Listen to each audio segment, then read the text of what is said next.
అల్లూరు జిల్లా పాడేరు ఐటీడీఏ కార్యాలయం ముందు బహుజన టీచర్స్ అసోసియేషన్ ఆధ్వర్యంలో ప్రోగ్రామ్ జీపీఎస్ ఉపాధ్యాయులు నిరసన దీక్ష చేపట్టారు.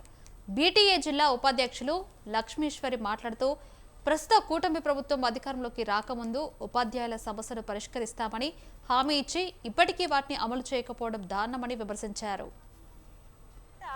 మాకు 12 మరి ఈరోజు ఒకరోజు బీటీఏ నిరసన కార్యక్రమానికి మరి పెద్ద ఎత్తున ఉపాధ్యాయ బృందాలన్నీ కూడాను ఇక్కడ పాల్గొనడం జరిగిందండి. మరి అనేక డిమాండ్లతో మేము ఈరోజు ఈ నిరసన దీక్షని మేము ఇక్కడ చేయడం జరుగుతూ ఉంది. దాంట్లో భాగంగానే మొదట మాకు 12వ పిఆర్సీ కమిషన్ అనేది వెంటనే వేయాలనేసని మా యొక్క డిమాండ్లో ఉంది సార్.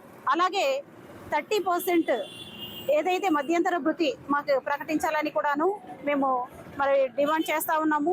పెండింగ్లో ఉన్నటువంటి డిఎల్ని కూడాను మాకు వెంటనే మంజూరు చేయాలని, అలాగే ఏదైతే సిపిఎస్ విధానాన్ని రద్దు చేసి ఓపీఎస్ విధానాన్ని అమలు చేయాలనే ఒక పెద్ద డిమాండ్ని మేము చాలా రోజులుగా అనేక సంఘాలతోని ఇది చేసిందే కాక ఈరోజు ప్రత్యేకించి బీటీఏ బృందంతో కూడాను మేము ఈ విషయాన్ని మేము తెలియపరుస్తాం.